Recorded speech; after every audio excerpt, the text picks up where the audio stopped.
Bismillahirrahmanirrahim. Assalamualaikum warahmatullahi wabarakatuh. Perkenalkan, kami dari Peringkat Room 16, kelompok rezim lingkungan dengan saya Ikram sebagai pembicara 1, Cynthia pembicara 2, dan Fikri pembicara 3.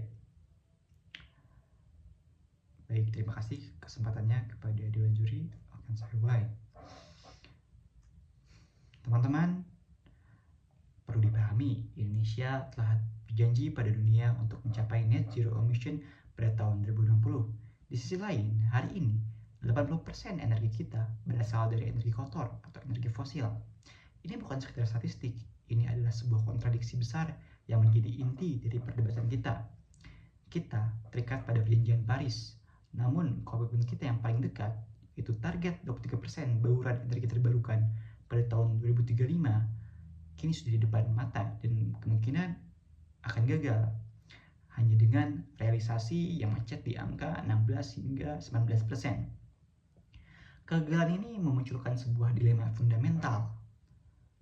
Di atas kertas, seperti yang akan dipaparkan rekan saya nanti, Indonesia memiliki semua syarat untuk berhasil. Kita diberkahi potensi alam yang luar biasa, puluhan gigawatt energi surya, panas bumi, air, dan biomas.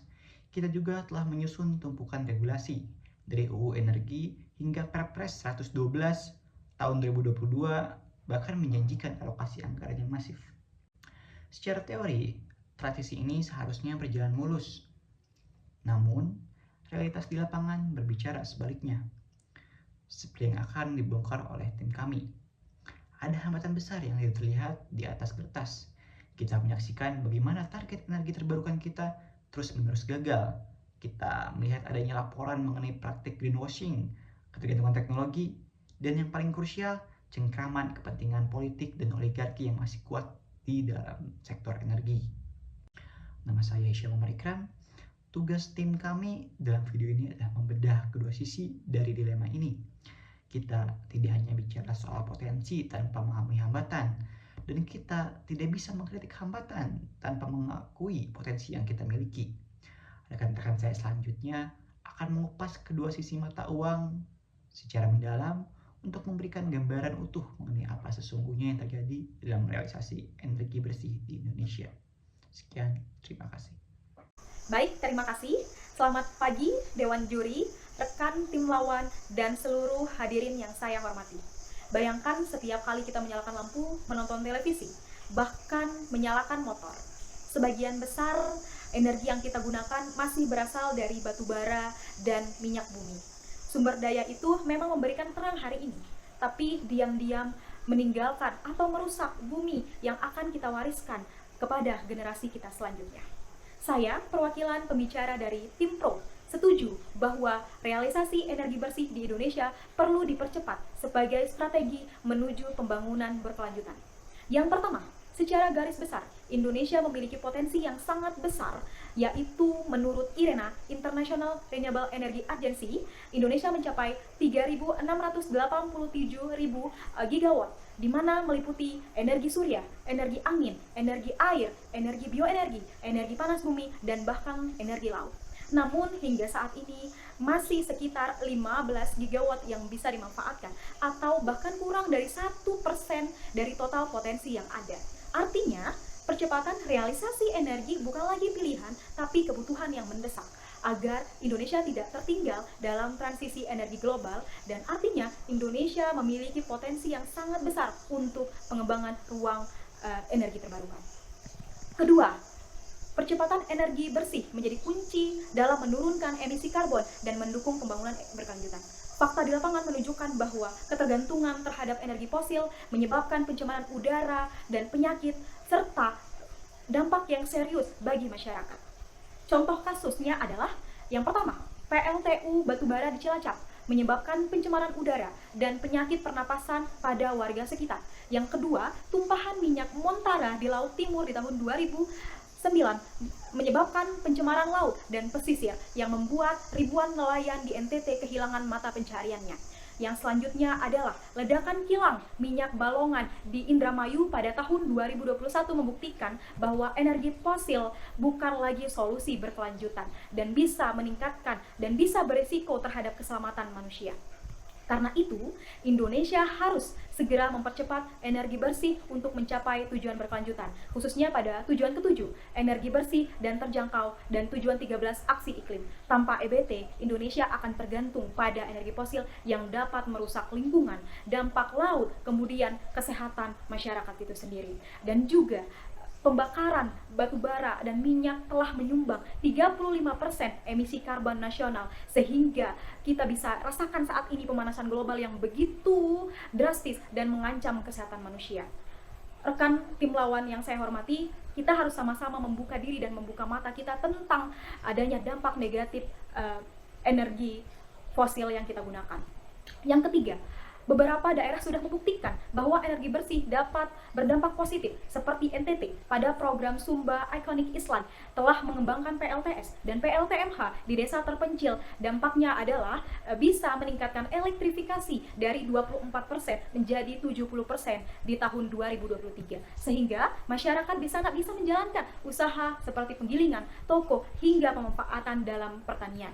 Sementara di wilayah Sumatera Barat adanya PLTA dan PLTMH dalam skala kecil di daerah pegunungan seperti Agam dan Solok dapat mengurangi ketergantungan pada diesel atau batu bara dan dapat meningkatkan stabilitas pasokan listrik untuk UMKM dan sekolah.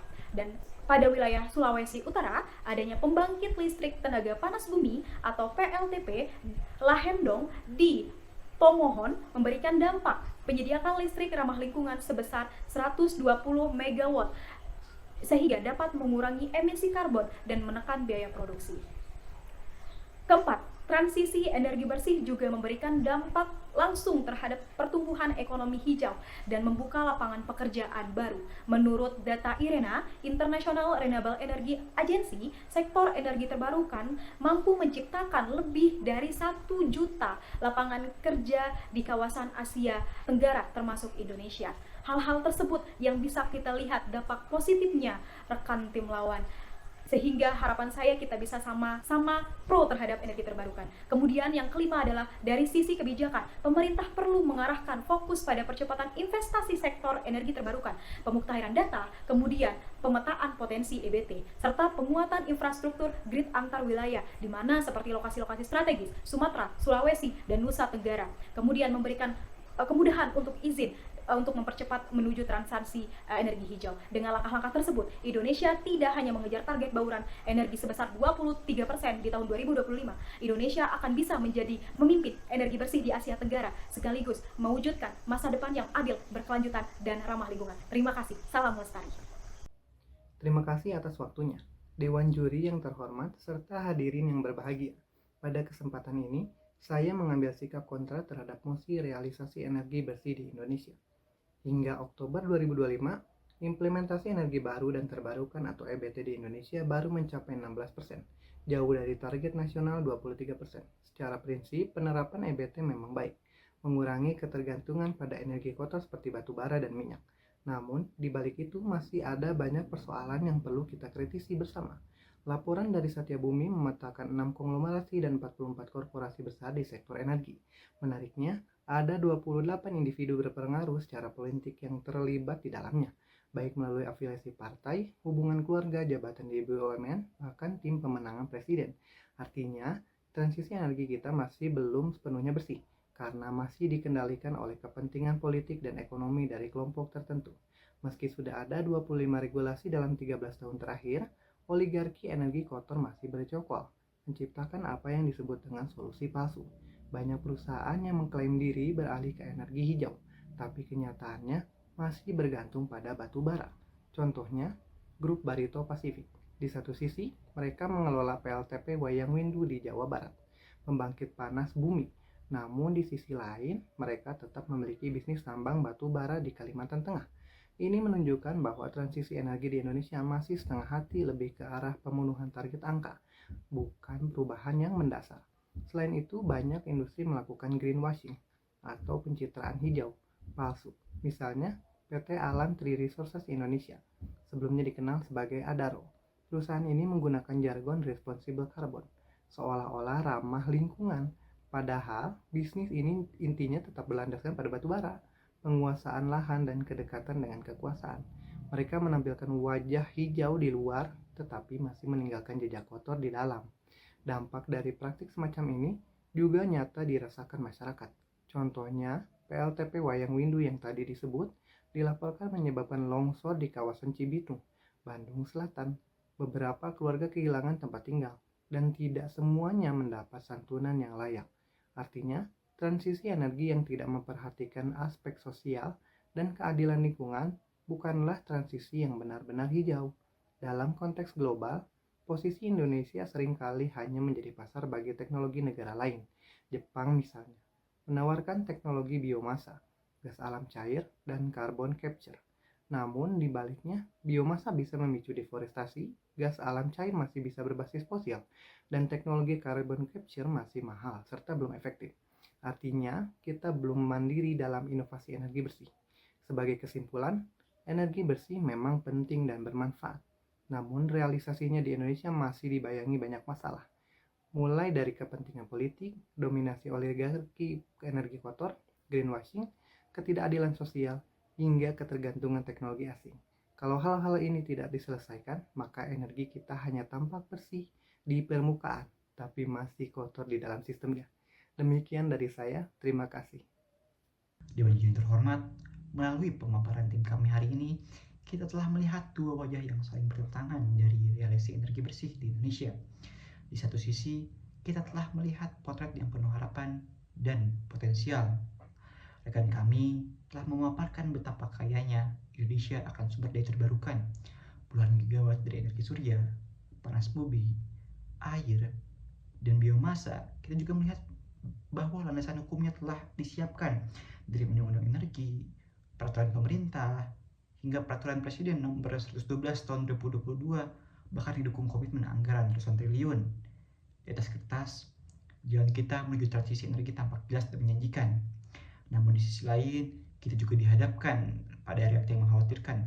Rekan kami telah mengungkap bahwa fakta bahwa target 23% di tahun 2025 gagal total dengan realisasi yang macet di angka 16%. Kita melihat bagaimana komitmen hijau ini terdapat laporan mengenai jejaring kepentingan politik dan oligarki yang masih dominan. Kita mendengar tentang praktik greenwashing di mana korporasi yang sama yang mengelola batu bara kini menampilkan diri sebagai pahlawan energi bersih. Kita juga diingatkan akan dampak sosial yang nyata seperti dalam kasus Wayang Windu dan risiko ketergantungan teknologi impor yang mahal. Dewan Juri, kami membawa ini pada sebuah dilema inti. Perdebatan ini menunjukkan bahwa realisasi energi bersih Indonesia bukanlah sekedar masalah teknis atau ketersediaan sumber daya. Janji transisi energi itu ada dan sangat menjanjikan, namun hambatan struktural, politis, dan kepentingan yang mengakar di balik yang susah nyatanya. Memahami kedua sisi inilah antara potensi di atas kertas dan realita kepentingan di lapangan yang menjadi kunci sesungguhnya untuk menavigasi masa depan energi bersih di Indonesia. Sekian, terima kasih.